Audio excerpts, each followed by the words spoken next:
When he was growing up in the Young's Park projects of Norfolk, Virginia, Pernell Whitaker turned to boxing. His life was tough, and only in the ring could he be so in control, in command. Thanks for your inspiration. Thank you very much for having me. To the people of Norfolk's public housing projects, Sweet Pea Whitaker is more than just an inspiration. He's part of the family. It was here that Whitaker spent the first 20 years of his life. He's gotten out, but he hasn't forgotten. It's rough now, and it was rough back then, and I beat it. You know, you can beat the street, but I still feel like I'm part of this project. I will always feel like I'm part of this project because this is what I call home. Yeah, that's true though. Yeah. Yes, right. Like that camera for.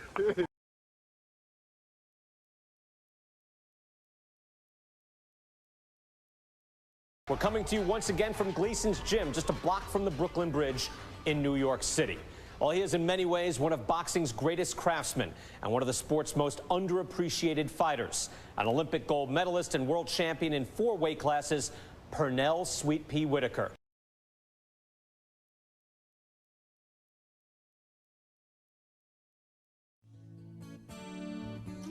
Who is Pernell Whitaker? I would say 1984 Olympic gold medalist. But winning the gold medal, you know, it was a dream. You know, it was a dream of mine to win a gold medal for my mother. My most happiest moment is when I put the gold medal around my mother's neck. I figured like, you know, my whole life was complete at that point. We were surrounded by 12 athletes, 12 great fighters. You know, we had a good boxing team. You know, most of us turned pro together.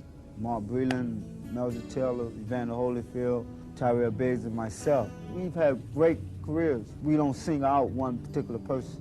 We are talking to the best defensive fighter of all time and arguably the best Olympian ever. And a good combination. Here's a southpaw, Whitaker. I'll tell you, defense can be the name of the game in boxing if you've got this kind of boxing skill.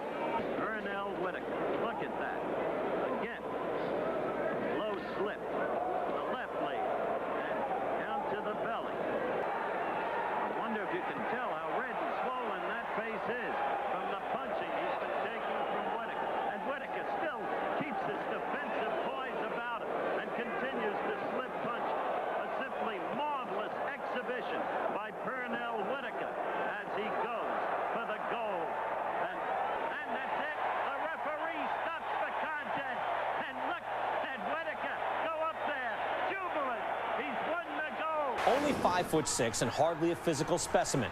What he was one of the greatest defensive fighters of all time. Bobbing and weaving, slipping and sliding. He is the favorite of the fistic aficionado, a fighter's fighter. He ducked no one in his career, taking on such champions as Jose Luis Ramirez, Buddy McGirt, Julio Cesar Chavez, Oscar De La Hoya, and Felix Trinidad. Joining me here at Gleason's to review Whitaker's remarkable career is my co-host, boxing historian and sage of the sweet science, Bird Randolph Sugar. Some of the people that really don't know give Lou Duva a lot of credit, and he deserves credit. Yes. But you were schooled by the great, sweet Georgie Benton, the Philly master. Yep. From the beginning. Yep. He passed all his secrets down to you. He did. I think Floyd Mayweather gets a lot of credit today for the shoulder roll, but didn't that come from Georgie Benton? George Benton made use of the old school boxing stance, but he did make a few modifications. And these modifications actually facilitated his Philly shell defensive style, which he became so widely known for. Of course, he's widely credited for being the founder of the Philly shell defense. And watch how George Benton uses this left jab as he circles over to the left to change the angle.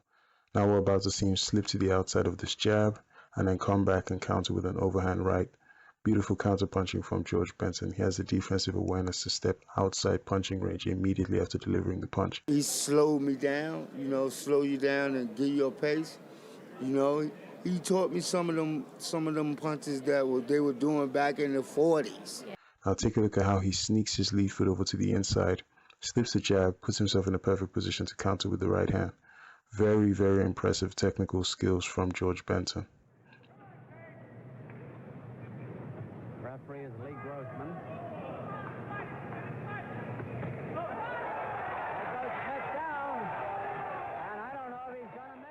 In the ring, Pernell Whitaker tries to marry style with creativity.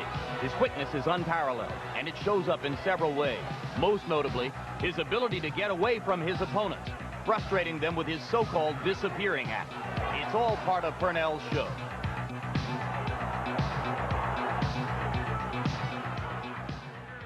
Pernell, what led to that style? What got you into the ring to begin with? I started boxing in 1972. I was 7 years old when I started. You know, it's something that it's a God's gift. You know, it's not something I was taught how to do it. You know, as a matter of fact, I don't think some trainers would allow some fighters to do that. You know, you just got to. It was a gift of mine, and I just perfected it. You know, I like to hit, not get hit.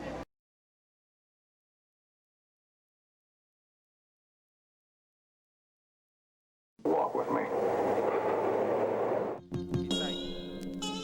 Yeah. Y'all niggas better ante up. Cause I ain't worried about shit. Vinny, bring it, nigga. Yo, you crazy bitch. Neutral put the pump to your mouth. Yeah, hide you in the woods like you way down south. Fucking faggot, stop you from eating. Yeah, stop you from fucking. No cars, money, nothing. Leave niggas dead alive. Figure that out. Blow the back of your fucking hat out. Stomp the cat out. My clique is crazy. Everybody pays. Bitches, little niggas, everybody hit with strays. You corny fuck, you roadkill under my truck. Bugs on my window, I'll wipe you off. Your pussy niggas is soft, they love me up north. Niggas in the street sick, scared to cough. My artwork is crazy, my left hand is lazy, but I finger paint blood on the wall like a baby. It's Sheik Luch, I'm about to blast and put the metal on your chest like a soldier hat. Let the beef come, I got my trade. Ain't nobody hurting me, hurting me, hurting me, hurting me. If beef's your thing, the ego will ring. Ain't nobody hurting me, ain't nobody hurting me. Ain't nobody hurting me. I don't even think you know how loud this go. One hand, nah, you gon' need two for show. Guns blow bright like stage pyro. Meat cooked up like shit in a gyro. Face cut it, shit it on, gun buddy. Barely party, but love when it's flooded. Love the clutter, heavy gun stutter. Yeah, no nonsense, no room for a conscience. Old school hit you with the twin Thompsons. Little boy, these toys is not for ya. When it pop, turn flesh, the chef boy ya. Got nothing but shells in the junk drawer. Empty baggies, what the fuck I need to know how to dump for? Bring it, nigga. Better squeeze first. We can both hit. Bet your wounds be worse. Let the beef come. I got my trade. Ain't nobody hurting me. Hurting me. Hurting me. Hurting me. If beef's your thing, the ego will ring. Ain't nobody hurting me. Ain't nobody hurting me. Ain't nobody hurting me. I told you, bitch, fuck sucker, make me rich. Fuck my crew, bag up, go out and pitch. None of the above, Sheik ain't got no love. Open niggas up, surgical plastic gloves. Fuck lose, I came to win. We could do it with the Desert Ease, Hawks or Fountain Pen, whatever. I'm fucking loose, in or out the booth. And everybody in the streets know that's the truth. Can't you see, I ain't worried about shit. Nothing I do to you or nothing I spit. Shot the fuck, stuck the fuck up, yo get. Niggas on your chain like a motherfucking pit. D-block and hand you your motherfucking heart. I don't care if you top 10 or 1 on a chart. Fuck that. You fucking stupid. We letting it ring. Whoever, whatever, nigga, bang, bang. Let the beef come. I got my trade. Ain't nobody hurting me. Hurting me. Hurting me. Hurting me. If beef's your thing, the ego will ring. Ain't nobody hurting me. Ain't nobody hurting me. Ain't nobody hurting me.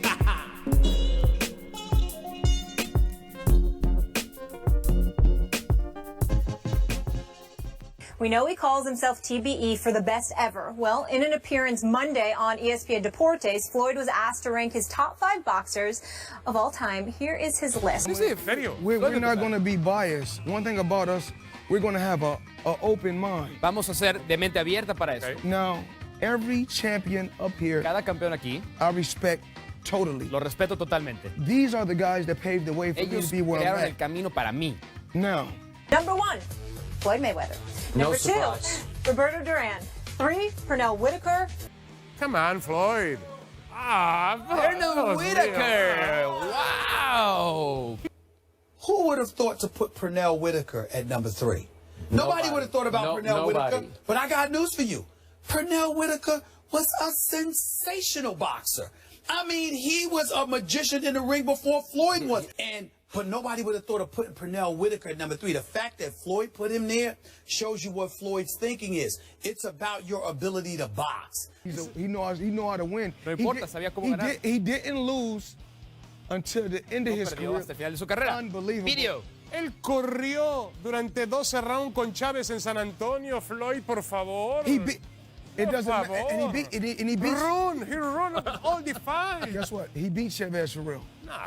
Yes, and I'm a. Él le ganó a Chavez. And I'm a Julio Cesar Chavez fan. Y yo soy un fan de Julio Cesar I'm a Chavez. fan of He Soy beat un my fan de Uncle Julio. Roger Mayweather twice. Whitaker's most memorable single moment occurred in a fight with Roger Mayweather in 1987.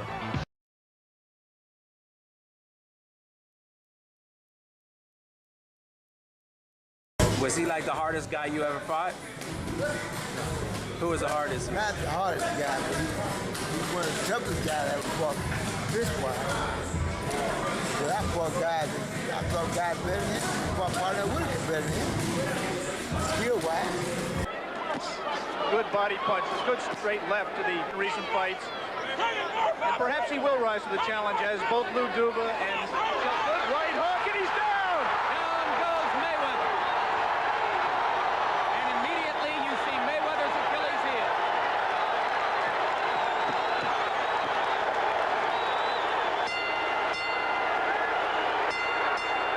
This is all after the bell. And Mayweather went to the wrong corner. Jesse Reed, his trainer, comes over to get him. At the hands of Rocky Lockridge. Mayweather's been down 4 times in his career. He's been hurt numerous other times.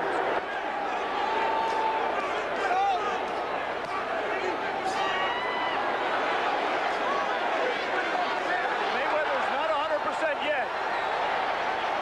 He's tying up Whitaker, holding and hitting. The referee comes in. Oh, he got hit with the left. Chris Wallison took a terrific left-hand shot. Only 2 minutes of round 1. Return for the start of round 3. Briefly, let's look at the left hook. Mayweather has not used his superior size to land punches from the outside. Low blow by Whitaker. Nothing, nickname, along with Sweet Pea.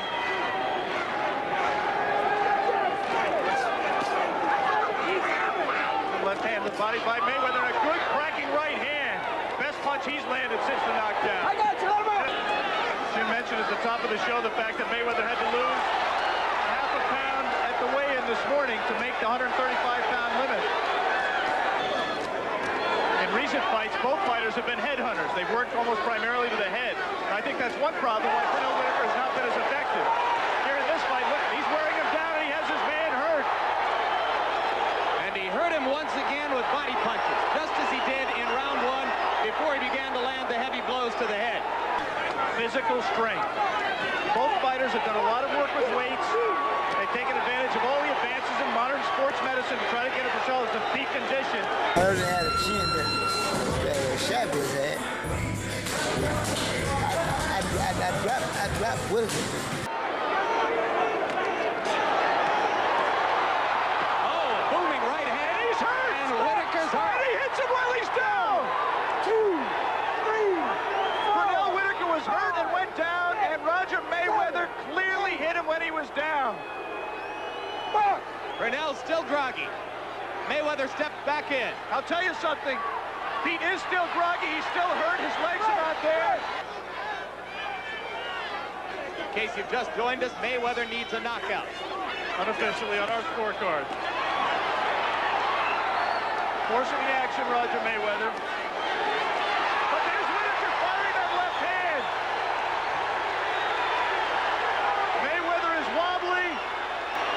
Well, only once. Mayweather is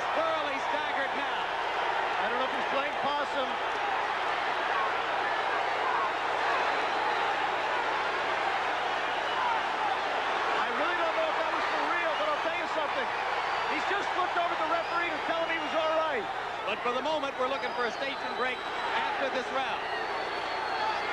Roger Mayweather may have been acting, but he just looked over in his corner. He's a tired fighter. 51 seconds to go in round 11. I guess that's pretty obvious that he's a tired fighter. Both men are. I think he's in line for a title fight. I think he could use some more seasoning. And the big question is, how is that proving to himself as well as to the rest of us that he has what it takes to be a world champion? And he's giving it a rousing finish. That's it. The winner by a unanimous decision from Northwest Virginia.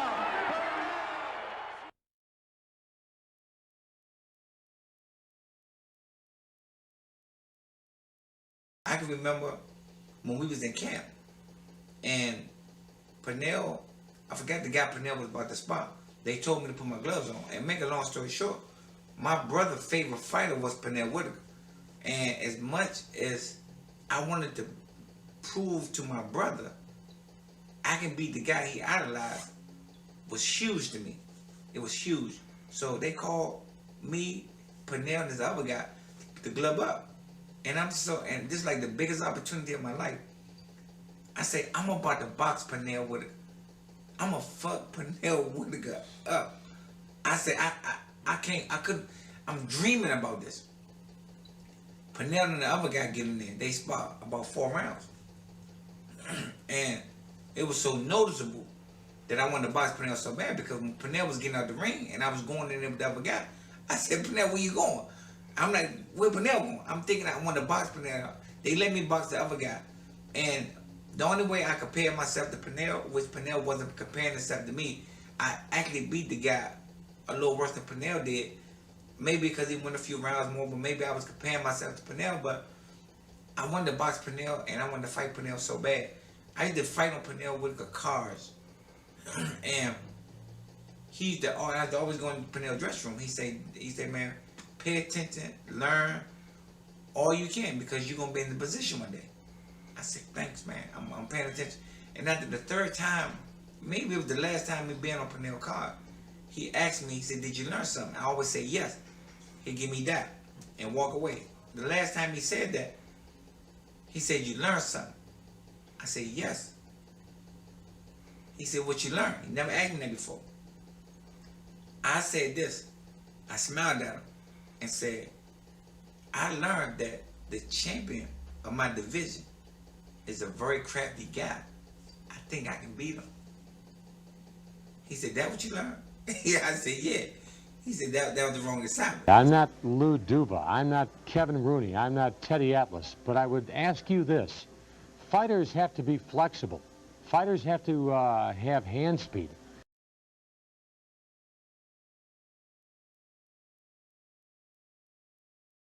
One of the things Greg Haugen might have expected from Pernell Whitaker was for him to fight going backwards. But look how aggressive Whitaker is being, and Greg Haugen trying to shake it off, saying nothing's bothering me. First one was real close. I thought Pernell took over a little bit in the second round. This is the form that we expected. Greg Haugen has always been a slow starter. He felt that if he could win 2 out of the first 4 rounds... Oh, wow. Well, Haugen tried to laugh after the first jab, but the second jab, now there is a study in wiping the smile off someone's face. This was in the 3rd round. A good look at the right jab of Pernell Whitaker and how easily it gets over the left that's low of Greg Haugen. And here we are, the beginning of round number 4. Pernell Whitaker said before the fight, as did Lou Duva, his co-manager, that the jab can set up the body punches. Well, Haugen is intentionally going back against the ropes and covering up. He's really not being forced there by Whitaker. And another solid left by Pernell Whitaker. A left hook score. If the referee's going to allow it, Pernell's going to do that all day long. And that right connected, Haugen driven backwards, and through 4, you'd have to say this fight belongs to Pernell Whitaker. Frankly, I think Greg Haugen is a little taken back with the way Pernell Whitaker is fighting him so aggressively. I got the sense in talking to him that he really thought that Pernell Whitaker was going to be the guy to try to use his foot speed, use all the ring, and really try to move Haugen around the ring. Haugen was talking, Alex, about wanting to cut off the ring. That's that right. hasn't been a problem today for him. And then there's the first showboating by Pernell Whitaker. Pernell says, when I showboat, it's the equivalent of a basketball player with a flashy dunk. I'm trying to intimidate the opposition. Well, he's tried that behind the back punch before, and a scoring combination by Pernell Whitaker. There wasn't enough to choose between the two of them. Again, Greg Haugen just laying on the rope. Well, I think you touched on it early, Alex. Clearly a strategy is that he's hoping that it becomes a question of stamina for Whitaker later on in this fight. The maturation of Pernell Whitaker continues. 7 solid rounds. He made the weight very carefully. I mean, he didn't lose at all the day of the fight. Again, just posing. Just target practice for Whitaker. He just is not getting leverage on anything. Greg Haugen just can't seem to figure out anything about Pernell Whitaker. Every move he tries, Whitaker counterpunches. He can't seem to defend himself against the jab of Whitaker, and this strategy of going up against the ropes and just getting beat up, inexplicable. And Whitaker reacting to the crowd, giving them what they came to see. Just can't get any leverage when you're leaning back on the ropes. Another left hook coming from below. Scores for Whitaker, and the right jab as well. Keep in mind, Greg Haugen is the world champion. And as he takes a beating, comes up laughing. But that's certainly not winning anything in the judges' eyes. But Greg Haugen had never been knocked down before Whitaker dropped him earlier in this fight. And a man of tremendous courage to let the scorecard do the talking, and is left. Real wars with Vinny Pazienza. But you have to assume, Alex, that he's never been confronted with anything resembling what Pernell Whitaker has given him here this afternoon. I like to dazzle and use technique.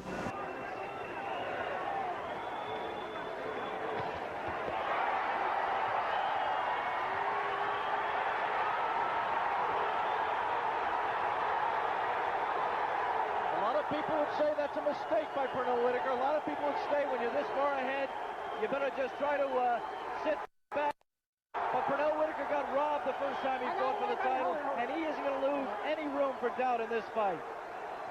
Alex, referring to the decision, his loss to Jose Luis Ramirez in Paris. And you think the crowd here is enjoying themselves?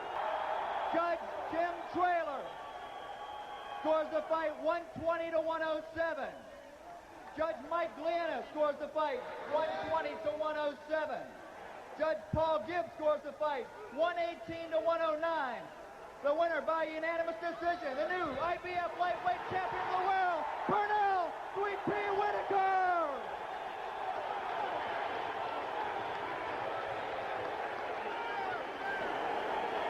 The first time out for the title, they robbed you.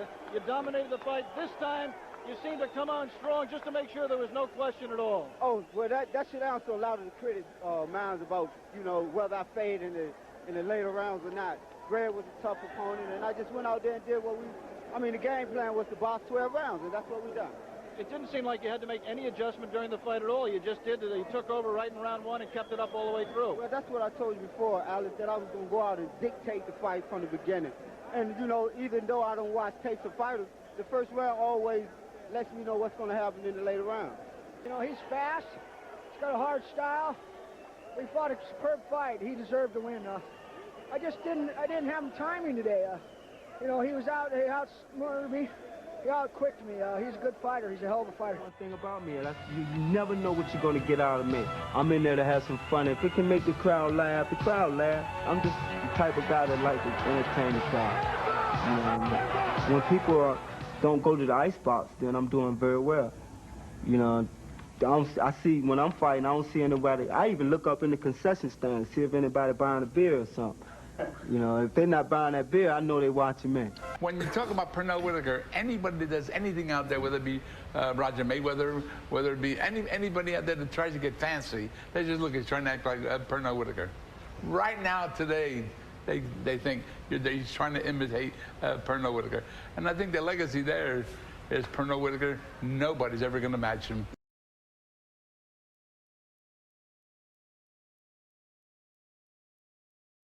Zuma Nelson hasn't lost a fight in 8 years. Late Salvador Sanchez knocked him out in 1982. That came in the 15th round of their fight. Since then, Nelson has won 11 championship fights in a row. Come in, catch those punches, fire right back on it. A little bit of frustration there. Good jab from Pernell Whitaker.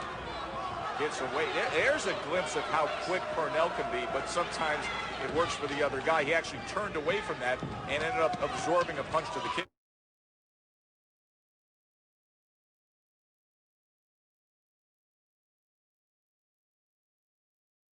Oh, did you just see that? That's good concentrated punch. Did you just see that? Behind the back. I mean, who else could pull that than the magician, the ultimate skilled one, Pernell Whitaker? For a moment there, the head of Nelson was under the arm of Whitaker, and he threw a behind-the-back punch as if he was a point guard coming down on the fast break. And Mills was out of position. He would see that. Unbelievable.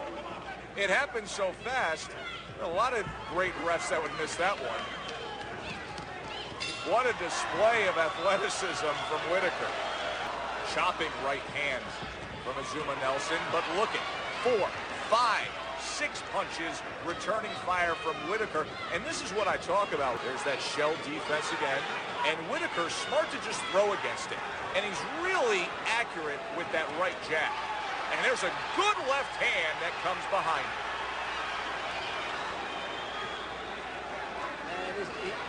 He can do it all, right? Does it surprise you that Whitaker is having as much success on the inside as he's having so far? Yes, it does. I mean, that should be where Nelson is taking it. That's his game. It's got to be. There. Instead, it's Whitaker going backwards, still scoring with the jab, and then putting together the combination. He has as much success going back as he does going forward. Knocked him back. I thought he hit him with a good shot there. Well, look at what Whitaker does. Goes right back to work. Doesn't give the judges a chance to think the round's going one way. The opponent scores, I get right back on top of him. There he goes back to chopping those shots. And I'm telling you, those shots are very effective, especially when they're to the body. In 1982, the African native Nelson has gone 8 years and 11 championship fights without a loss. But I think he's behind on these scorecards tonight. Tries to land the straight right hand, but Whitaker was already getting out of the danger zone. Nice stiff jab from Whitaker. Offensive surge. Like right there, he just paused for a moment in that defensive mode of going back and landed. This is the type of rounds that's going to take to change this fight around. Look at that work. See, this is, 4 consecutive jabs by Pernell Whitaker. So you can't let Pete do that pity pat on Yeah, you. pity pat, just tapping him, just touching you up. You can't do that. You got to throw something back. You know, Ray, if he's doing that, then you're not doing what's going to eventually get you a win. Exactly. Letting loose and doing damage. Because obviously he's showing no respect for your power. Exactly. Or the fact that you are punching at all. Not only he doesn't have respect for your punching power or your volume of punches.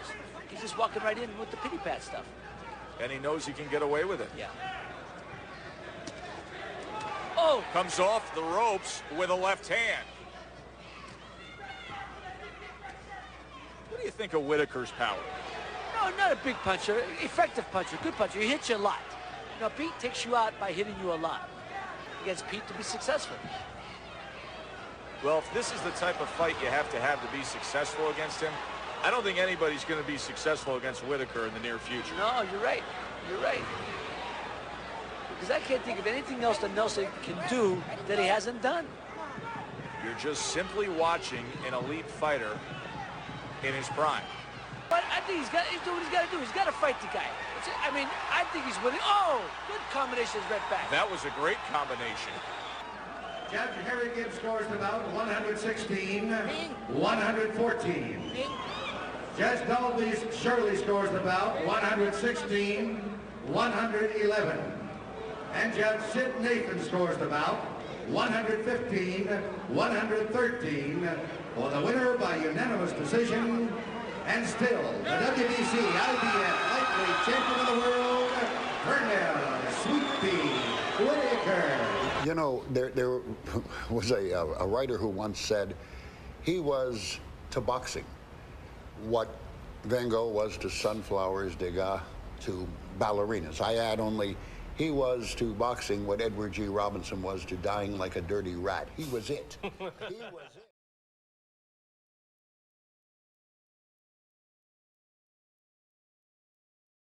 Sweet Pea Whitaker, one-time undisputed lightweight champion at 135 pounds. He's now 13 pounds heavier than that. He has a WBC welterweight championship ahead against Buddy McGirt in March. And this a testing fight, a testing few seconds against a guy who really should not have been in the ring with Pernell Whitaker. It just took one shot, and Pernell is even more disappointed than Benny Paez right now. One of the fastest, quickest fights in USA history. One punch, and that was it. He was the first unified lightweight champion of the world since Roberto Duran. Then he moved up to fight bigger men for bigger money and greater glory. And we're now joined by the former junior welterweight and welterweight champion of the world, Buddy McGirt. Good to have you here, buddy. How you doing? All right, we're doing fine. I'm telling you, now we go back to the early 90s. You're the welterweight champ. What are your thoughts on this guy moving up toward you? I mean, I thought it was great because it was, at the time, it was something the division needed. Because, I mean, at that time, as you know, in the early 90s, no one was really, the best wasn't really fighting the best. You know, there was, everybody was going around everybody. You know what I mean? And nobody wanted to fight Pernell. You know what I mean? So I was like, I mean, I love the challenge, man. You know what I mean? Because I always respect him. I always watched him, you know, coming up. And I was like, that's best for me. I mean, I like fights like that. What was going on with your shoulder at this point? I mean, you know, I had problems with it, you know what I mean? But, you know, what I say now, what I would have, should have, could have done, you know what I mean? I can't, it's all over with. You know Did it reach the point where you thought, look, this is my payday, I've got to go through, or you thinking I'd be all right? I was told I'd be okay. I mean, the payday, as far as I'm concerned, it wasn't about the payday at that point for me. It was about just getting the opportunity to fight the best fighter, pound for pound at that time. Pernell, your thoughts on Buddy as the welterweight champ? He was a challenge, and I knew I was going. He probably would have been. He was the best fighter for me at that time, you know, or that I had been in the ring with. When I fought Pernell the first time,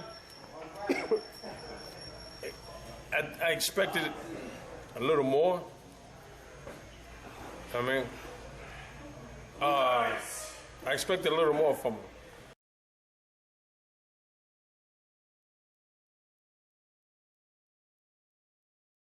I've already gone over the rules with you.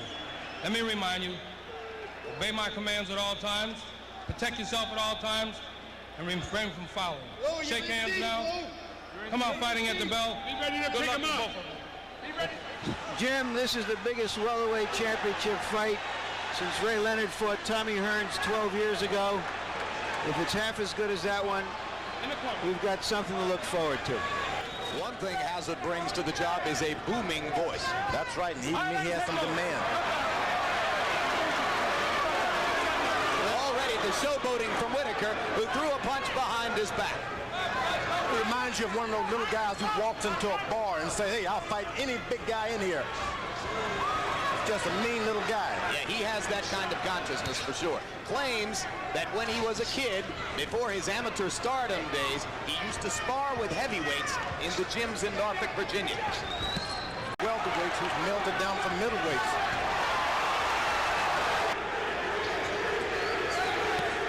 Body shot by Whitaker, drives McGirt back into the ropes. Buddy trying to go over and under with the right hand. Still no left hooks from Buddy McGirt. He loves to finish his combinations with them. He does not yet seem confident about throwing one.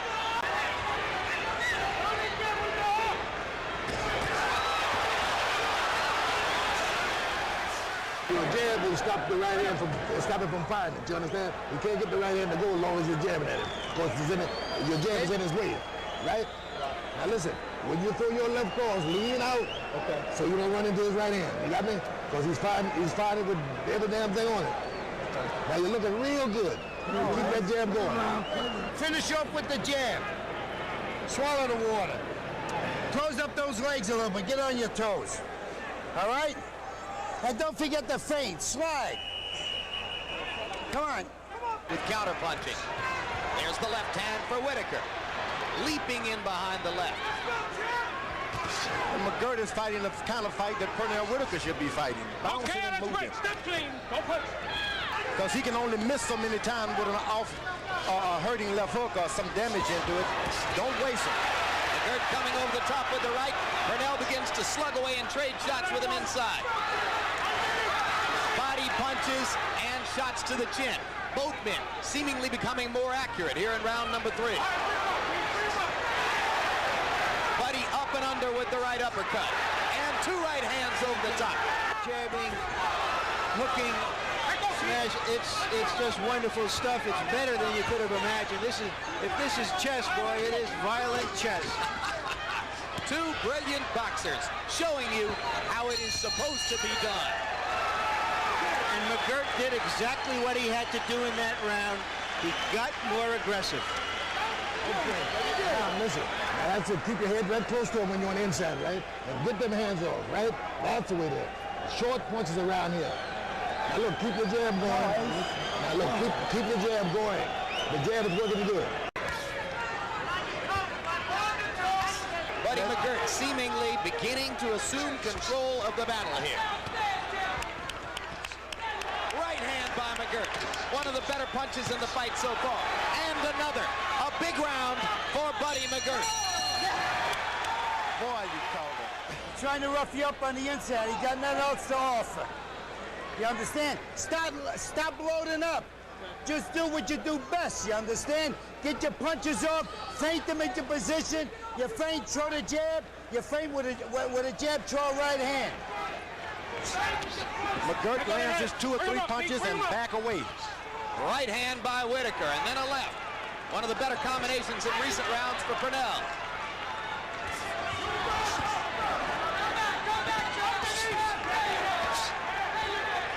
Fast hands by Buddy McGirt. Now listen, every chance you get, I want you to stab him in the belly with that left cross. See, because he's getting tired as hell. Can't you feel it? All right, now listen, do not get careless. I want you to continue jabbing, everything off the jab, right? Don't punch from too far away. Let that jab be your guidance stick. Let the jab be your ruler. After 12 rounds, you got to land some points. You just can't go for the weakening of the body. And there's Whitaker scoring inside. Accurate uppercuts, and the jab, and the left hand, and suddenly Pernell Whitaker seizes command in round number 6. The New York scoring has got it 3 rounds each, 57-57. I got it dead even. In rounds 3, 4, and 5, I thought that Pernell Whitaker would move inside. You know, we score on effective aggressiveness. He would move inside, but he wouldn't let the shot go. And McGirt was killing him with right hands. But in round 6, Whitaker moved inside and started a punch, and I thought he outpunched Buddy McGirt in the 6th round to even it up. So I got it dead even, 57. This is the area of the fight in which McGirt traditionally runs into his little Sargasso Sea. And let's see if Whitaker will try to step up the business in rounds 7 and 8 to take advantage of that trend. There's a left hand over the top that landed solidly. So if Pernell Whitaker keeps firing over the top. You're right, he threw the left hook with abandon there. Let's see if he keeps doing it. Whitaker again over the top with the straight left hand. You got to stop, stand your ground, and use the jab where he fires, make it miss, then fight. See what I mean? Open up, because he's carrying you a little too fast now. See, he'll start hitting you, because you're moving too much. Stand your ground. Because see, this guy, see, he's bully wolfing you now. He don't want to fight inside so much. And then only after he'd been thumbed in the eye. Great straight left hand for Whitaker, stunned McGirt. Whitaker's got bravery like a matador. He'll stand in there and try to throw you. Another left hand, which really hurt McGirt. And a counter shot for Whitaker as McGirt was throwing the right. Pernell is beginning to time Buddy's right pretty doggone well, as he shows you with another counter left there. You gotta try to do something, kid. What's up, baby? You understand? Your punches are coming out too slow. Your punches are coming out round. Just look. Buddy, you gotta let the punches flow. You want to throw one punch and see if you hurt him. Don't do that. You're gonna blow the title on yourself. Pernell Whitaker is tough people. Amen. He's like a Ming vase. He's not like a Ming vase that when you drop him, it breaks. All right, get your tape ready. He can take a punch. If you have been elsewhere for the evening and have just joined us, we welcome you to Madison Square Garden, where Buddy McGirt in the blue trunks is defending his WBC World Welterweight Championship against Pernell Whitaker, regarded by many as the best pound-for-pound fighter in the sport, coming up from 140 pounds to 147 in search of the third World Championship of his career. And through 8 rounds into the 9th, it is a virtually even fight, with both fighters having made statements and having taken some punishment.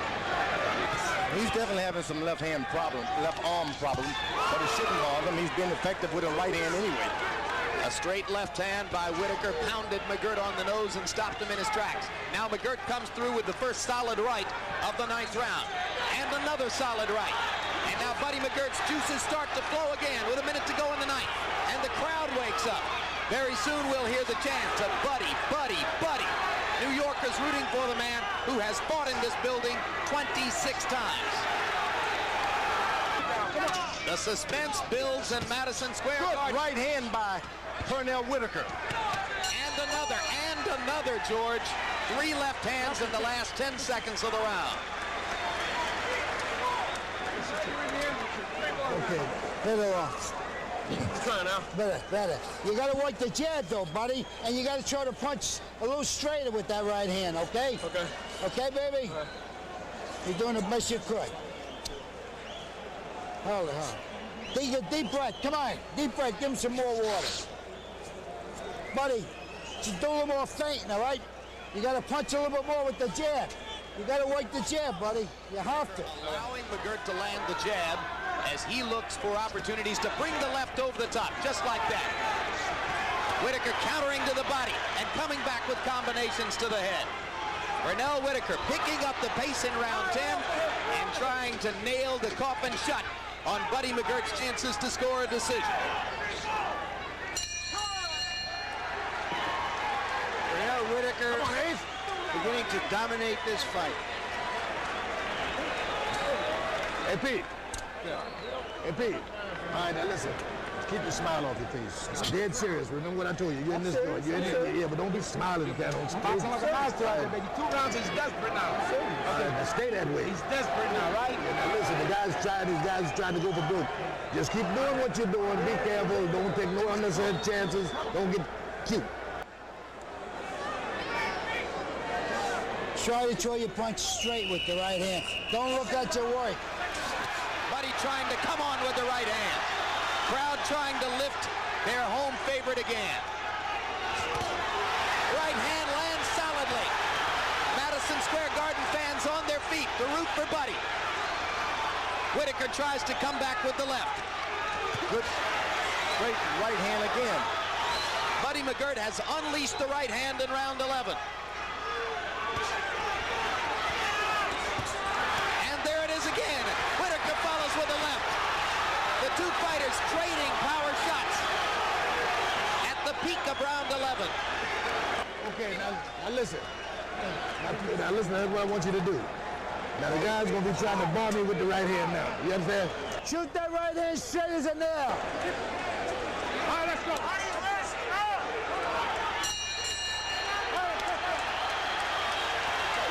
We should be showing you this fight in black and white because it is a throwback fight. Letterman, how do you have it scored going into the 12th? Jim, 106, 103, 7 rounds to 4, Pernell Whitaker. It took McGirt 19 more fights to get another title shot. Tonight, for the first time ever on HBO, the first time with this kind of audience, the first time with a 7-figure paycheck, he finds himself with one big chance for boxing glory. He's trying to make the most of it with only one arm and hoping to win the fight with the right hand only on power shots in the 12th. Pernell Whitaker looking for the undisputed title of best pound-for-pound in the world. Doesn't know that he already has a signed contract to fight Julio Cesar Chavez later this year, win or lose tonight. And Chavez has to be like all the rest of us, a fascinated spectator down the stretch. He retains the title, is that right? He retains his title if in fact the bout is a draw. And believe me, in my mind, it's been a little less than a draw. I can't see any man taking this fight over the other. But realistically, George, there are bigger fish to fry than the title for Pernell Whitaker. The only title he's interested in at this stage is best in the world. And if he beats McGirt and then beats Chavez, few would be willing to deny him that distinction. I can tell you this fight has been even, and McGirt, in my mind, has won and retained his title. Well, George, you disagree with Larry Merchant and Harold Letterman, that's for sure. But maybe not with many in the crowd here, as they rise to their feet in the closing minute of round 12. Buddy McGirt has put on a stirring effort here in the last 3 minutes. And he did for the first 4 or 5 rounds also. Whitaker pounding away. The left hand landed big. And another. McGirt stunned in the last 20 seconds. You've got two champions' hearts on full and open display.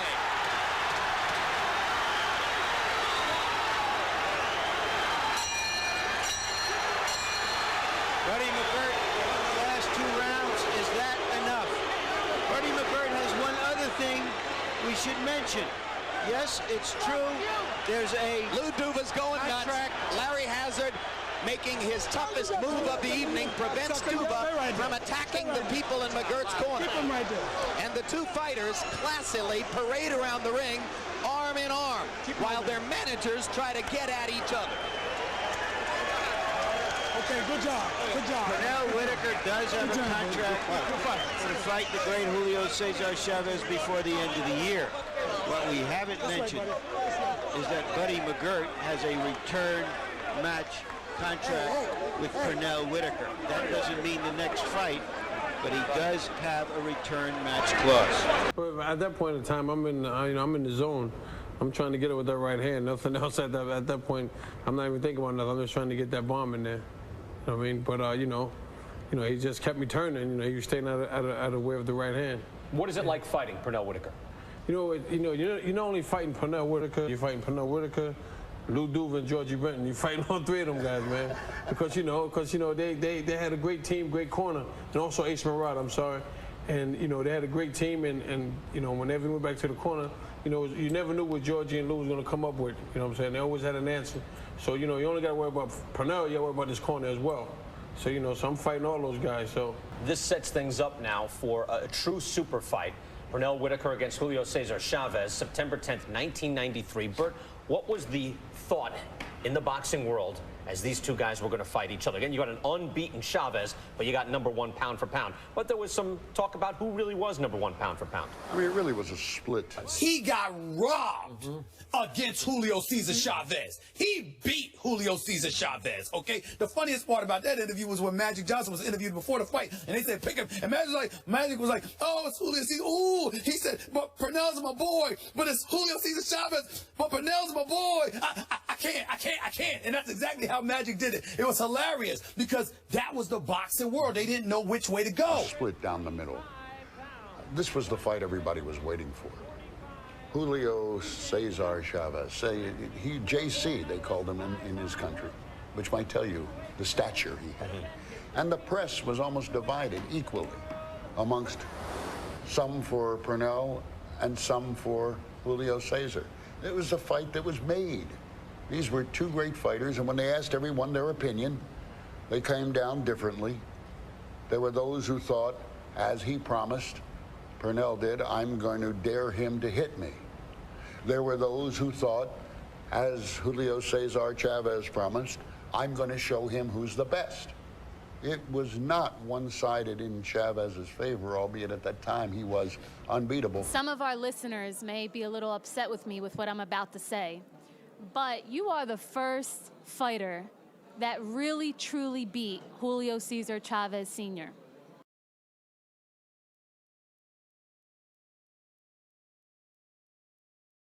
He has dominated.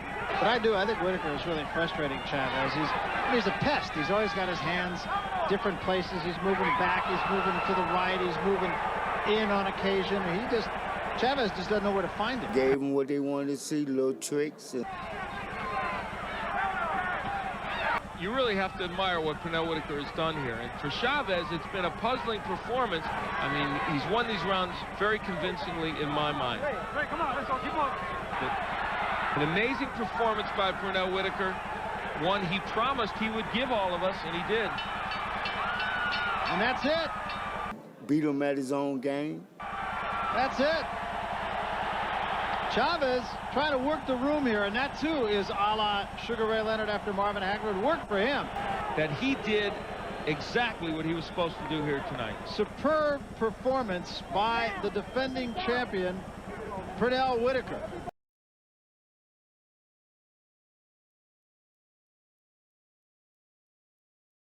Both scores about the same, 115 to 115, a draw. The decision is a majority decision draw.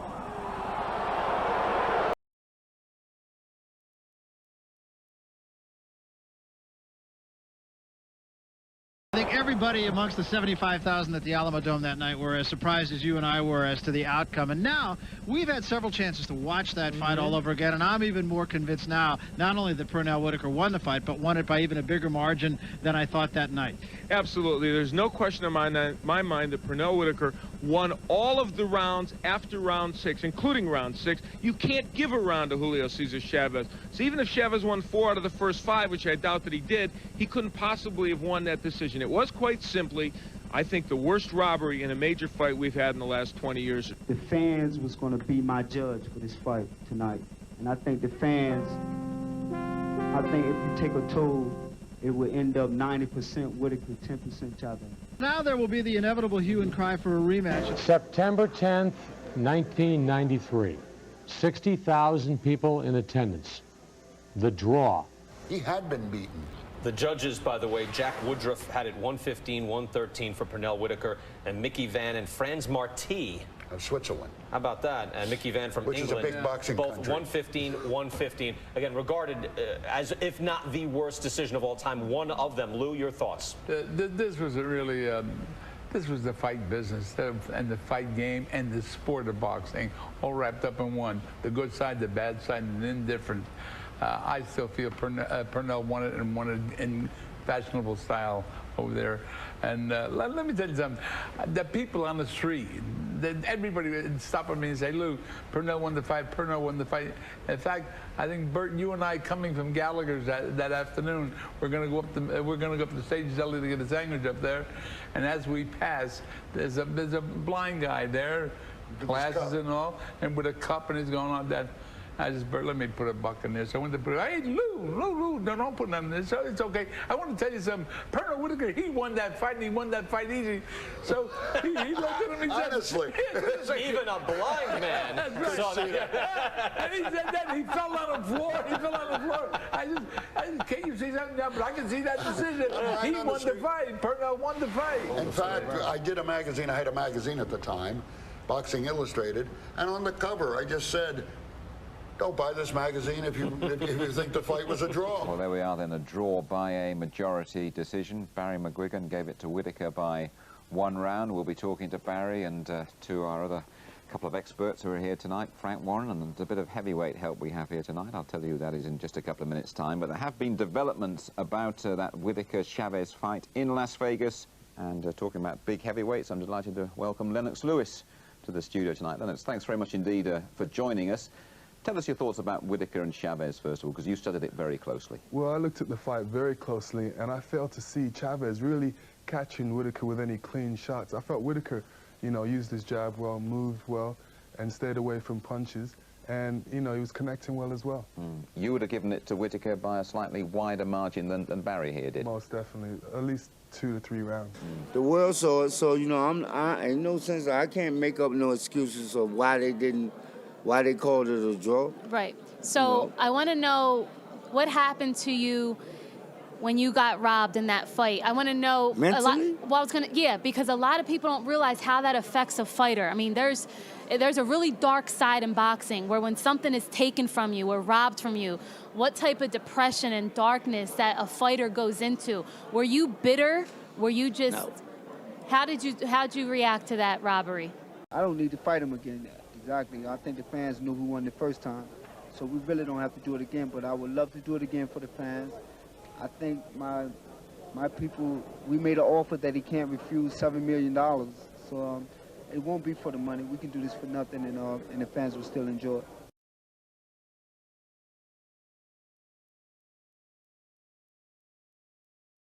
There would never be another Pernell Whitaker.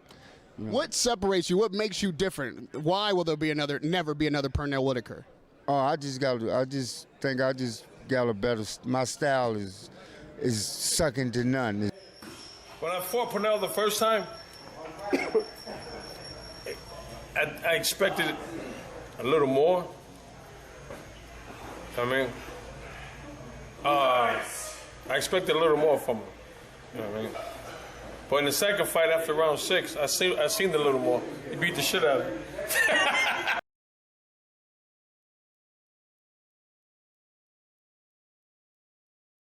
Now you see him, now you don't. Whitaker getting more elusive as the fight goes on. Again, he won't be so elusive if McGirt starts banging that right hand to the body.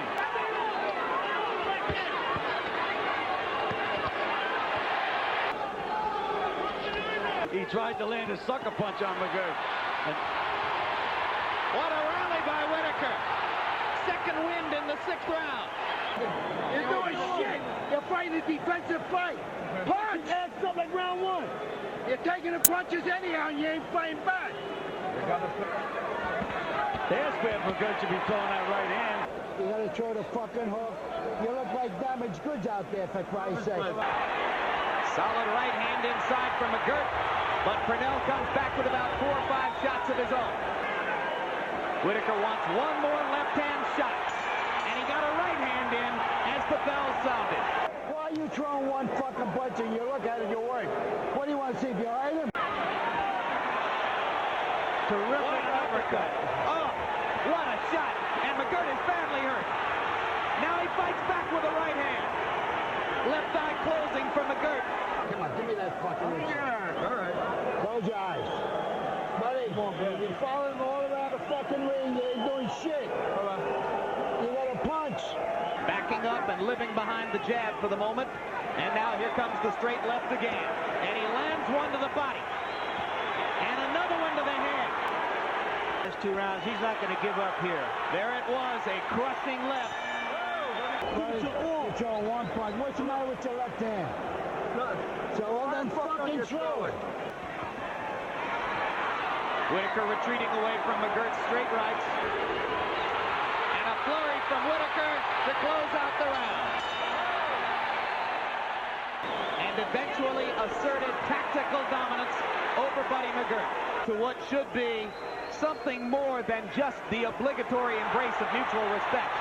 These guys have fought 24 hard rounds with one another. And the first time, what do you think it was? He didn't. Your style and his style. I think the second fight I fought I had a very dumb fight. The second fight. Your confidence was like I already took care of business. I thought I could walk straight at him. Yeah. I mean, which was dumb. Number one, what he really wants is a rematch with Julio Cesar Chavez. Match Whitaker against Chavez for me at this time. I just think we're wasting our time. After watching Whitaker tonight, I don't think Chavez wants any part of him. I'm pretty sure Don King doesn't either.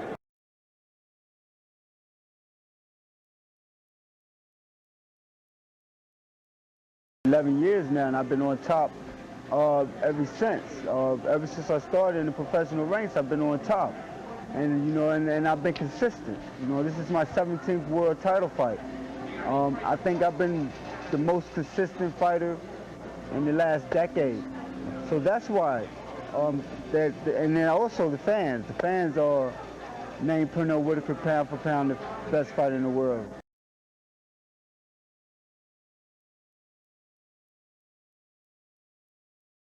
Okay, gentlemen, you received your instructions. Therefore, I expect a clean, professional bout. Okay, good luck. Touch gloves like you can.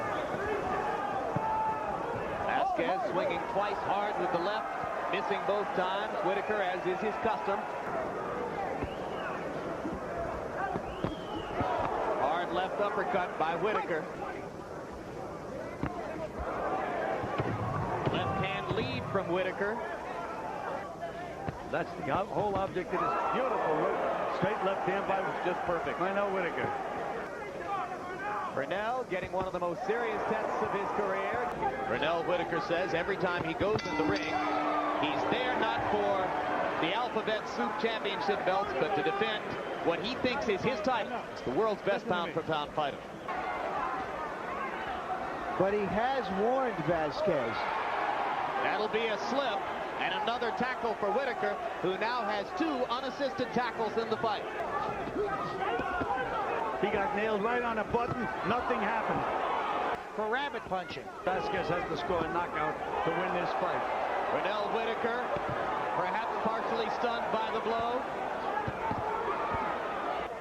And remember, if Whitaker wins, as it now appears he is likely to do, he's only the 4th fighter in the history of the sport to win world championships in 4 different weight classes, joining Hearns, Leonard, and Duran. As Larry Merchant points out, he joins only Duran as a former lightweight champion to go up and win the junior middleweight title 19 pounds more. It's a whale of an accomplishment. Unit Kayasat scores the bout 118 to 110. John Riley has it 118 to 107. And Guy Jutra scores it 116 to 110 for the winner. And new champion, Pernell Whitaker.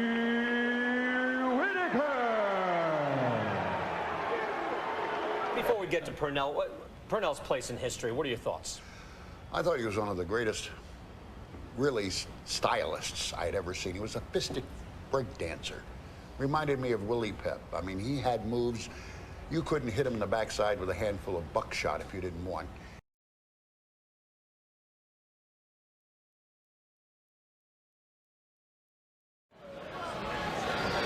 Good evening, gentlemen. You received your rules early in the day. I expect you to obey these rules. Let's have a nice, clean fight. Good luck to the both of you.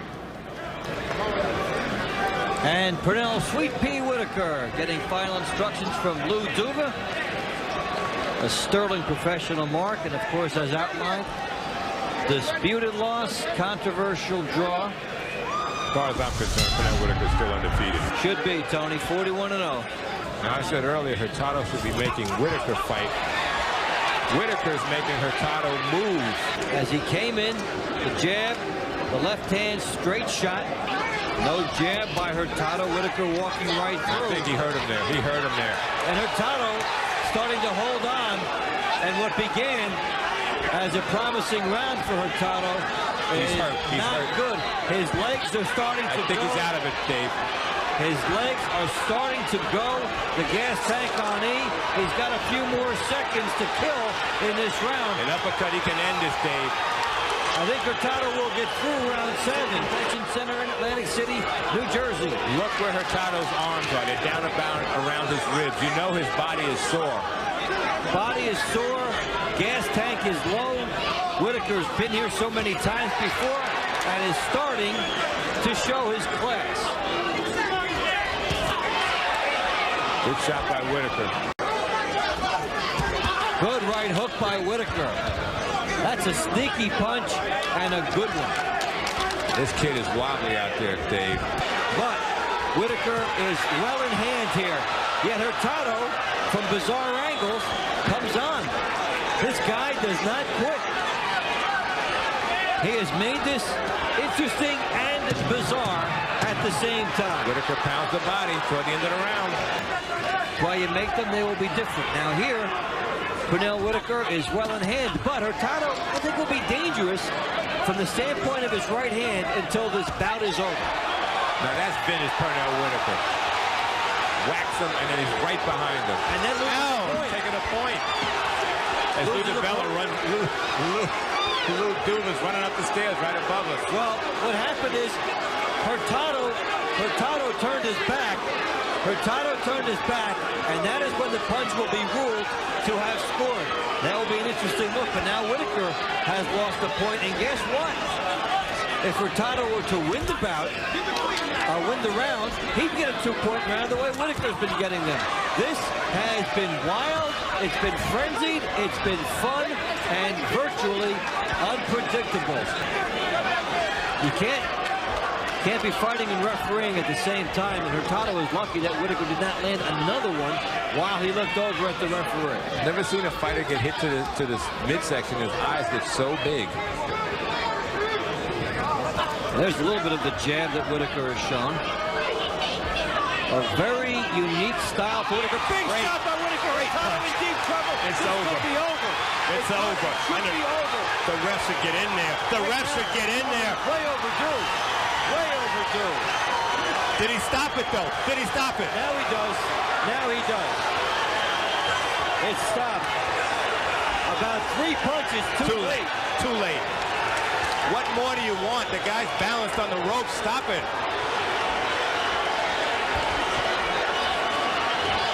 Canty was in the wrong position, Tony, is what happened. He came around, and he made a bad call there. That's 3 or 4 punches Hurtado did not need to be hit with. The first one essentially ended it. Second one certainly should have. When you see a fighter, no matter how skilled he is, start to wind up and tee off, the referee should be getting in there. That tells you right there, because you're not going to pull back with your punches and really try and hurt your man if he's got his hands up. When he's defenseless and he's just asking to be hit, the referee has to step in and stop it. Sure, there's no standing 8 count, but hey, save the guy's life. Stop the fight. If he closes within 1, and it's all moot now. That's a bomb by Whitaker. The fight is overhand over. left. The second one, the fight's over right here. Right here. He's defenseless. Watching. He's defenseless. He should be in there stopping it. Look at him. He's just clubbing him. McCanny should be in there stopping the fight. 7 shots. Where is he? That is unbelievable. That looks like, for fans who have watched fights for years, Jerry Cooney and Ken Norton. 1, 2, the fight's 3, over now.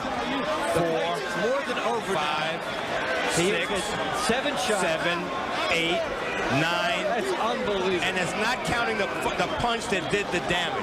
Right, and the only thing that stopped it really is Hurtado going through the ropes. Mercanti still has not stopped this thing. No, but look, he's throwing 1 punch. He's just winding up. Any experienced referee should know when a guy's doing that, the man's hurt. Stop it. How many times he's got to be hurt? That is unbelievable. He once said, if I don't want God to hit me, he won't. And he almost was right. I saw him against Alfredo Lane. He spun around in the air and hit him. Hit him. I saw him against Roger Mayweather pull his pants down. I saw him so many times almost playing ta-da. He would crouch and get out and be behind his opponent. It was like, ta-da, here I am. I mean, it's hard to categorize him because he was one of a kind.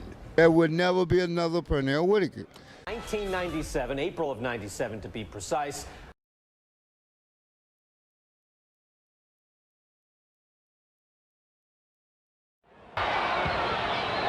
Just like when he relaxes inside, Oscar De La Hoya's hitting him with a right or left uppercut. Hard left hand by Whitaker there.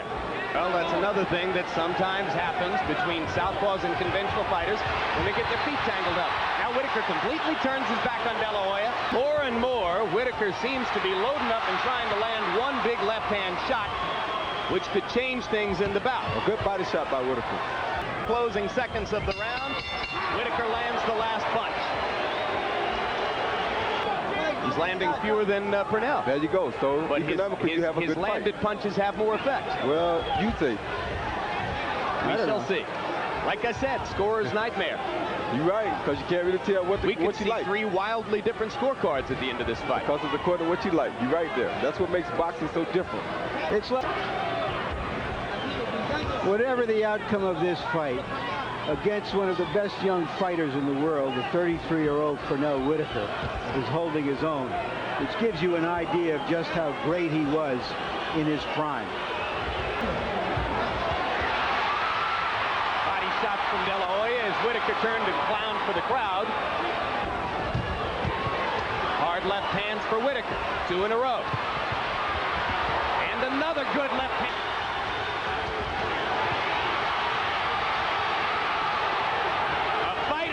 Breaks out amid this tactical boxing match, but the bell stops it. 1 round to go. I think it's going to take 12 more rounds to tell who's truly the better fighter. In my view, Pernell Whitaker has already made his statement, regardless, as I've said before, of the outcome.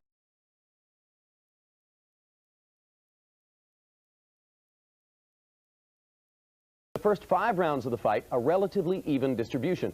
15 total scoring chances. 9 to De La Hoya, 5 to Whitaker, 1 round even on 1 judge's scorecard. But in the final 7 rounds of the fight, a virtual De La Hoya landslide. Except for Whitaker's 10-8 scores on all 3 cards in the 9th when he knocked De La Hoya down, he won only 1 round on 1 judge's scorecard. The ultimate distribution there, 21 scoring chances, 17 for De La Hoya, only 4 for Whitaker. Noteworthily, Whitaker bloodied De La Hoya's nose in the 11th round, but yet De La Hoya was given the round on 2 of the 3 judges' scorecards. Larry, what's your take on the scoring in this extremely difficult fight to judge? Extremely, very. First, anyone who scored this fight within a couple of points on either side was right and was wrong, however you happen to view the fight. Secondly, those judges, had they been in Augusta, Georgia, rather than in Las Vegas last weekend, would have announced that Tiger Woods won that tournament not by just 12 strokes, but by about 53 strokes. And finally, if Pernell Whitaker didn't win that first round from all of the 3 judges, or later the 11th round, then I think we know that going into the fight, for whatever reasons, reasons of style, reasons of glamour, he had to win that fight by a knockout to win. Welcome, Oscar. Welcome, Pernell. Thank you, Tim. Oscar, there was a quote that appeared from you several days before the fight in USA Today, which now may bear some relationship to what happened. And I'll give you the quote. When you said, "I think it's possible that I would hold sway with the judges not on fistic merit. Unfortunately, that's boxing. It's all politics. It's about money. What the WBC sees is that I'm a young fighter. If I win the title, I will make more money than Whitaker or anybody else." Accurate quote? Well, not accurate quote, but it's basically true. I mean, boxing is influenced by different things other than great fighters and good performances and other things. So, I mean, every sport is like that, not just boxing, but every sport in general. So in retrospect, do you think the judges on this night may have given you the benefit of the doubt because of those urges? No, it was because of my performance. How do you respond to that? I disagree wholeheartedly, because in the fight, it's who's in control. It's the man who comes out, sets the tempo of the fight, and controls it. And that's what I done from the opening bell, which was to control the fight. Oscar De La Hoya wins a disputed decision against Pernell Whitaker. Pernell, your thought? Pete schooled him, man. And it's unfortunate he didn't get that decision. You know, it's called show business. A lot of times business comes before the show. But let's take a moment to look back at something that happened in your corner between the 8th and 9th rounds, Pernell. This was a discussion that you had with your trainer, Lou Duva, and your co-trainer, Ronnie Shields. Now, it seems what was going on there, Pernell, is that you were saying, if I'm losing this fight up to now, then I've lost because I can't do any better or anything else, when they were telling you you were losing. Well, Larry, I honestly thought that they were just keeping my spirits up or keeping me mentally in control of the fight and not get lackadaisical and something happens. That's what I thought that discussion. And me being a professional as long as I've been, you know, I can only think that's the only way that, you know, this discussion was taking place. How were you seeing the fight, Oscar? I mean, during the fight, could you be sure, since it was a very unusual fight for you to be in, of how it was going? Well, it's really difficult to really see how a fight is going if you're ahead or not, because you're so focused on just sticking to your game plan or trying to stick to your game plan. But I felt I was doing enough to win the fight. One thing you were doing in an obvious effort to win the fight was you seemed to be conscious of flurrying toward the end of rounds, flurrying toward the end of close rounds, flurrying toward the end of all rounds, and we all has picked up on the fact that you've been doing this throughout the fight, so when you flurry here, he tries to come back at you in the past few seconds of the round. Was that a strategy going into the fight to try to steal rounds or make an impression on the judges by flurrying in the closing seconds? Well, when you have a fight that is going to be based on styles and is going to be kind of like a chess match, you want to do everything possible to try to win the round. After the fight, in the heat of all of the celebration, you said you wanted to give Pernell a rematch. Since that time, it seems you've hedged your statements a little bit. Where are you now on that? No, I'll fight Whitaker anywhere, anytime. That's for sure.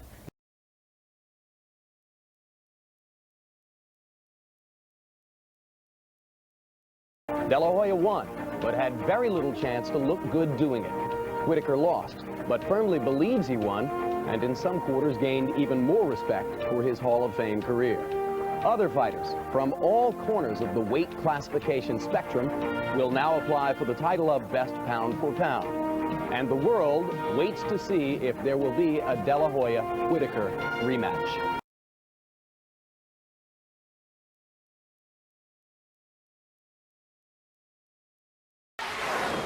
Oh, lost in translation? I think not. Unbelievable split decision goes to Jose Luis Ramirez.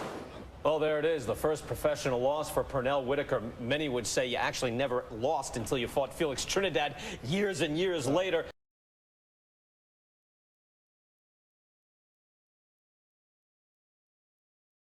A man who has prided himself on the past. Now, Trinidad is real effective with one shot at a time because he's a puncher. Whitaker comes back with a left over the top, backs Trinidad up.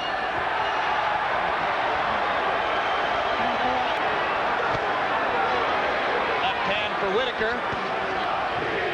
You know, we said going into the fight, nobody had ever looked good fighting Whitaker. Trinidad believed that his punch and throw was legal. Later on, clean shots from Whitaker that probably won the round for him. I think this Trinidad is something altogether different here. You haven't seen a guy with that many loaded up right hands. Shoots him like a guy with a pistol. And no matter what you do to him, it doesn't discourage him. When Pernell has landed to the body, he's turned things in his favor. That's what happened back in round 7.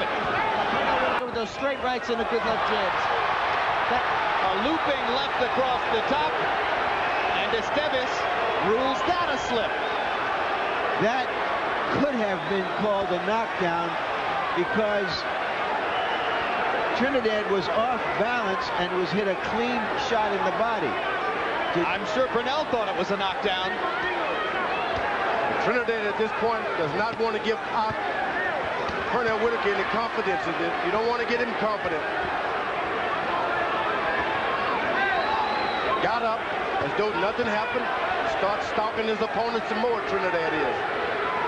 Whitaker beginning round 7 with what amounts to a rally for him. Ducking and slipping a couple of Trinidad's punches and landing a power shot of his own. Whitaker, for the moment, has succeeded in taking the large Trinidad rooting section out of the fight. Now they try to come back with a chance of Tito. Hard left hand for Whitaker, making Trinidad miss and making him pay. Right hand to the body landed. Trinidad is a little wobbly. I think the body shot really hurt him, George. The body shot hurt. But at the same time, this boy is dangerous when he's hurt. Not a good body shot. And Trinidad crouching over to try to protect his body from Whitaker's assault. Whitaker has him coming forward. That's what you want a partner to do, is follow you around so that you can land shot as he's picking his feet up. Another left shot for Whitaker.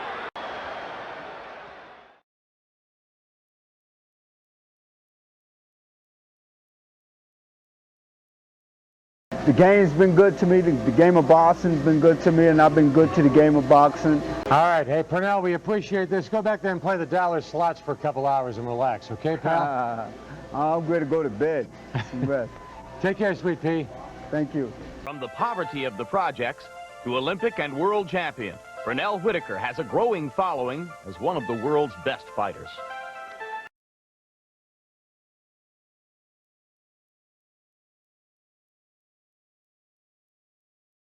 There would never be another Pernell Whitaker.